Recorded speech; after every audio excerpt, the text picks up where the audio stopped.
Dominic here. The time now is 9:38 on this Thursday morning, and with a bit of luck, I'll have Tim Webster on the line very, very shortly. And a matter of fact, what I'll do, Tim, are you there now? Hey, Dom. How you going, mate? Hi, mate. How are you? Good. Welcome to Alive 90.5. Thank you very much for giving me a bit of your time today. No worries. The demise of I want to get to know a little bit about your life, but just before we do that, the demise of 2CH. Oh boy, I tell you what, I had a lot of time for 2CH. A part of my life was 2CH. Tell me a little bit about what went on there, and of course the demise of another radio station, a great radio station, one of the best in Australia, or in Sydney, of course, in New South Wales. But it's happening everywhere, isn't it? Yeah, Dom, it is. Look, 90 years 2CH, and as you know, and everyone in radio knows, and I'm sure your listeners do too. I'm sure they've listened to it over the years.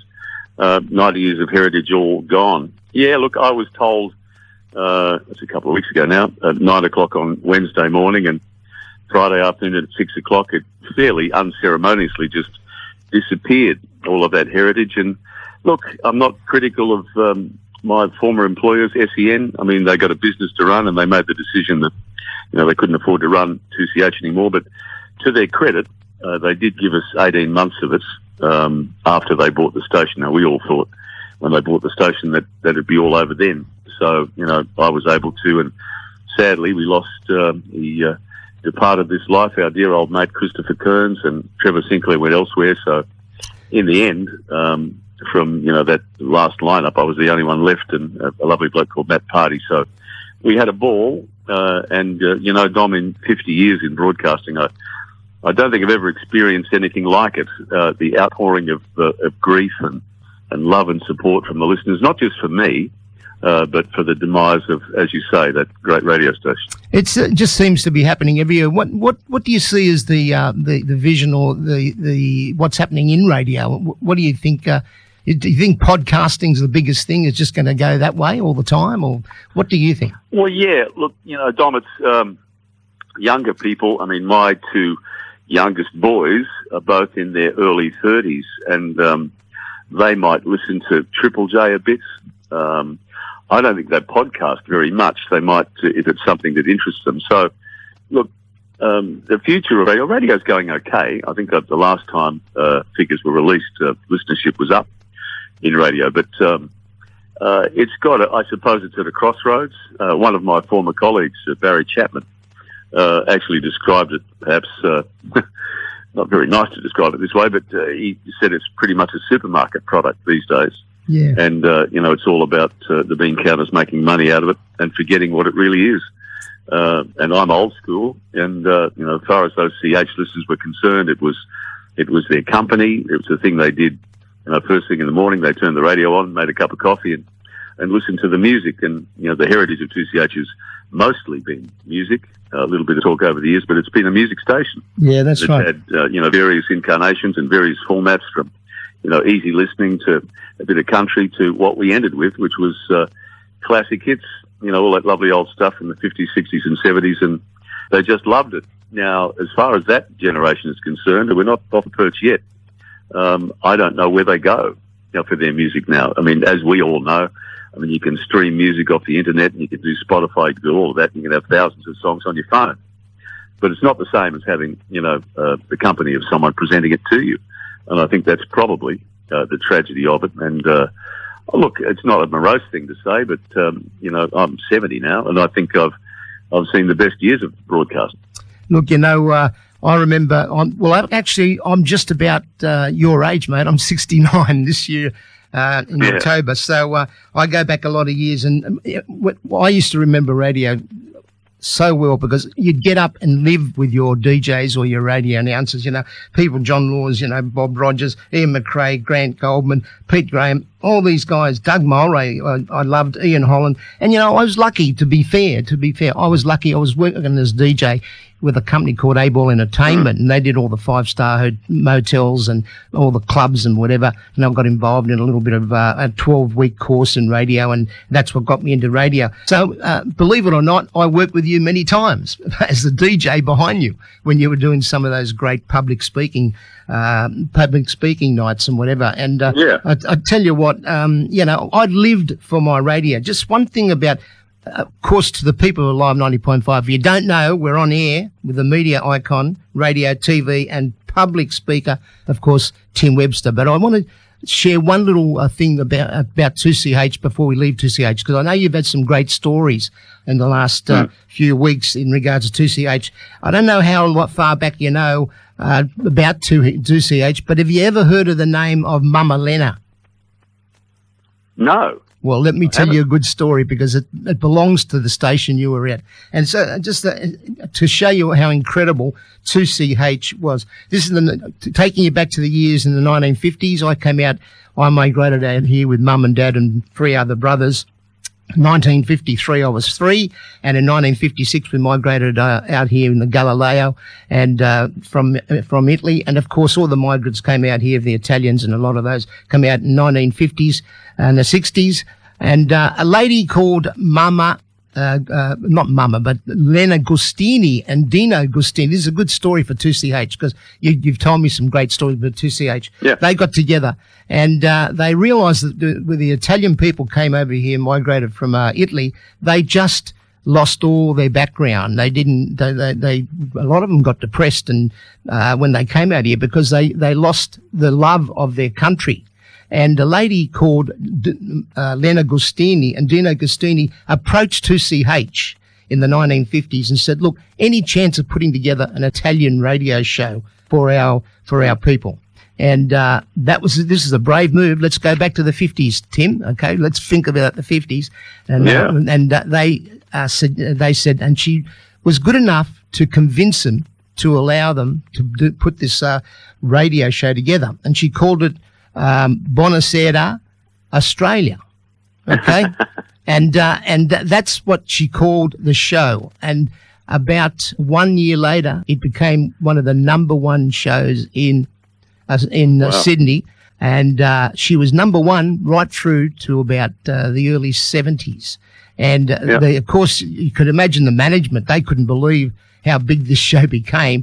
And what she did is she brought the culture, and she brought the Italian culture and also the music from Italy into the lounge rooms of all the migrants. And a lot of the Australians got to all those songs there. So it's just a great story to think. And that's why part of my actual love of 2CH will never leave me, because I used to sit down at night around the table, around the Chrysler record player and radio. You'd remember those Chryslers, wouldn't you, in the front? And I would be listening to Mama Lena, and everybody be listening to Mama Lena telling us about Italy and what's happening over here and what music was said. So there's a good story from 2CH. That's why 2CH is very, very close to my heart. Yeah, absolutely. Look, the first memory I can have, and I loved radio from, being an early teenager, was Ward, of course, Ward Austin Pally. Yeah, Ward Pally, Austin. WW. Rick Apertly and a fan, Doogly, mate. Yeah, and then that's it. Anytime you're ready, Pally, all of that. And then 2SM after that, with the great John Torvin Drive Time in the late 60s. And I was a 2SM listener long before I got into radio, and then very quickly after I got into radio, I ended up back at 2SM. So, there's a story. That was, 1974. Yeah. So, And I believe your early life, you started at 2BS, didn't you, at Bathurst? Is that when you started? Yes, 2BS Bathurst in fact, February 1973. So next year, if I'm still in radio and manage to get a gig doing something. If you're still in radio, give me a break, mate. 50 years. Yeah. Who wouldn't want your voice in radio? That's a statement and a half. Look, our lives haven't taken paths, but apart from just me getting to know you on some of those gigs. But let me tell you, this is an interesting thing. When I started radio about 3 years later, you know how in community radio they put up on the boards, if there's anybody that's interested in the job, why don't you apply? Well, believe it or not, this was late 80s. There was a job at 2BS Bathurst You can't believe it, can you? We're talking about Bathurst. Wow. And I actually filled it in. And to be fair, they said, yeah, come to Bathurst. We think that there might be a job for you here. But I had a very, very, very stubborn wife, and still have after 48 years. And she said, no way in the world we're going to Bathurst. I love the peninsula. We lived at the beaches at the time, and I'm not going to Bathurst for radio. So I stuck with my normal job and ended up still doing DJing and all that stuff and five-star hotels, and ended up still doing radio because I love it. But tell me a little bit about... Yeah, that's sorry. a pity. It is a pity, That's actually. a pity. You would have loved Bathurst. Bathurst is a great city, and I had a ball. It was only there for 6 months. And then I went to Muswellbrook and Newcastle, and then back to 2SM. But it's a fabulous place. And a little story for you. There's a guy up there called Kerry Peck, and I went up recently to celebrate him doing 60 years, not 50, 60 years of broadcasting in Bathurst, mostly doing breakfast. Lovely fella, Pecky. I mean, that's the sort of heritage radio has, that listeners just associate with you, and you become part of the family almost. And when people say things like that, that's the greatest accolade you can get. You know what amazes me now, Tim? Really does amaze me. I remember the days of Doug Mulray and whatever, and everybody used to say, "Oh, get that guy off radio. He's bad news." Like getting him off. Have a look at what they're putting on radio these days. I won't say what I'm going to say. What a joke. and they were talking about Doug Mulray, how bad he was. Do you remember those days? Oh, I do. Well, Dougie was a genius, but not just Dougie. I mean, he had from the very early days. I think Ken Sterling was an early writer, and Dave Gibson. He had some terrific writers, and some of that material was just absolutely hilarious. I mean, very, very funny. Yeah, look, it could be my vintage, Dom. I just don't get a lot of the breakfast teams, if you like. It seems to be an awful lot of talk looking for a punchline that they sometimes never get. And that could be my vintage. I mean, younger people probably think it's funny. But what they get away with, Tim, that's what I can't. I mean, it's R-rated stuff, mate. Some of the stuff they get away with, and they wearing particularly. Where are all the rules now? I think that's okay. I mean, I just can't do it. I couldn't bring myself to do it, even if they let me. That's the old school in me. But Tim, a little bit about that background. Virtually, you've been on every radio station, mate. 2SM, Triple M, Today FM, CH, UE. It just goes on and on and on. And then I used to love listening to you and watch you on 10 News and Sports Tonight. Tell me about that. Well, the interesting story about that is I was in radio, of course. I was one of the original team at Triple M when it's kicked off in 1980 with Pete Rudder and the late, great Bob Hughes and lovely fellow called Noel Miller and Peter Sinclair and Tony Hartney in 1980 and having a ball, being very proud to be. It only occurred to me, Dom, just, taking a little detour, how important that was many years later to be one of the first broadcasters of FM radio in Sydney and in Australia in 1980. But I got a call from a fellow who became a lifelong friend named Peter Sutton, who was producing the Good Morning Australia program. And it would have been, halfway through 1980, I think, maybe towards the end. And he said, look, we've got this new television program. And just going back a step, when I first came back to Sydney from Newcastle in 1979, Ronnie Sparks brought me back to 2UW to read the news. And I said to him, read the news? I said, I've never done that in my life before, Sparks. And he said, well, mate, I think I'd be great at it. And if I get you here to read the news, then ultimately we'll get you a shift.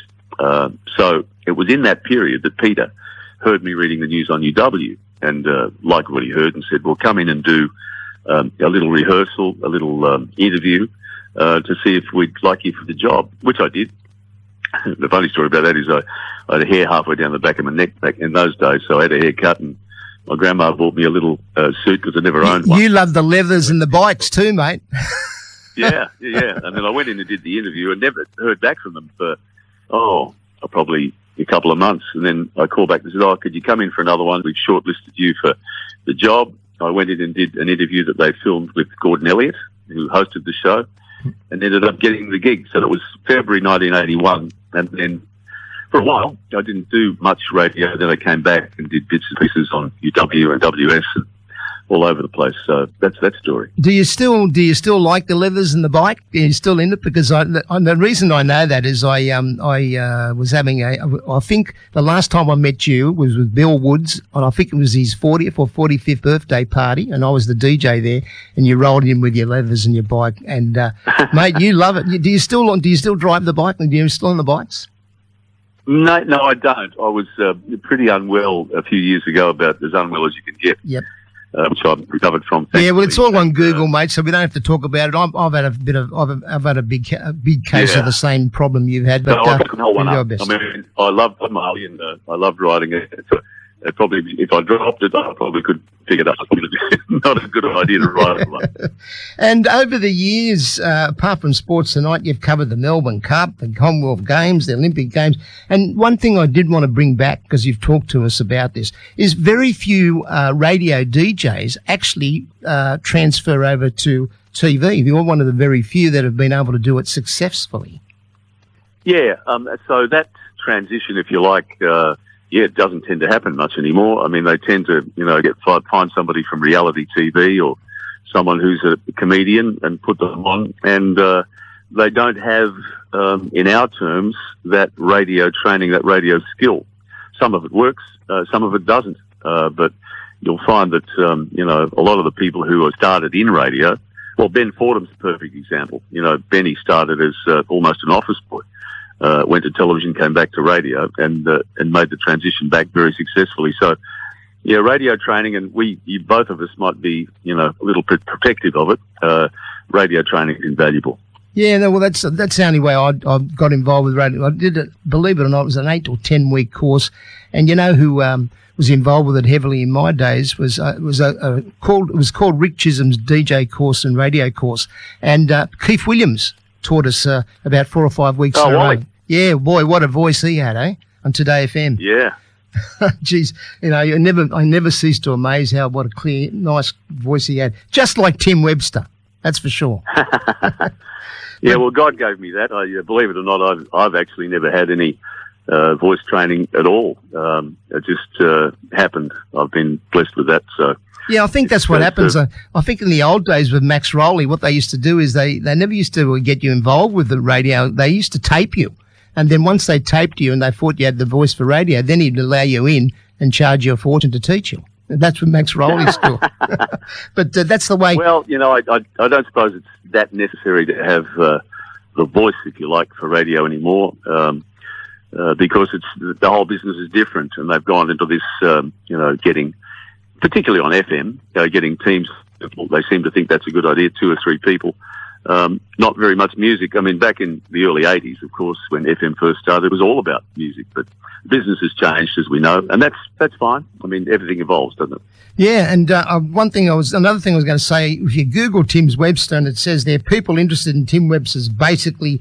That's everyone in the media. So everyone out there knows you, mate. So you definitely are an icon. Look, it's almost news time, which means I have to get out of here, but put the news on. But you know what that's all about, don't you, Tim? But I want to ask you one last question, which is a very important question, and I do ask to a few people.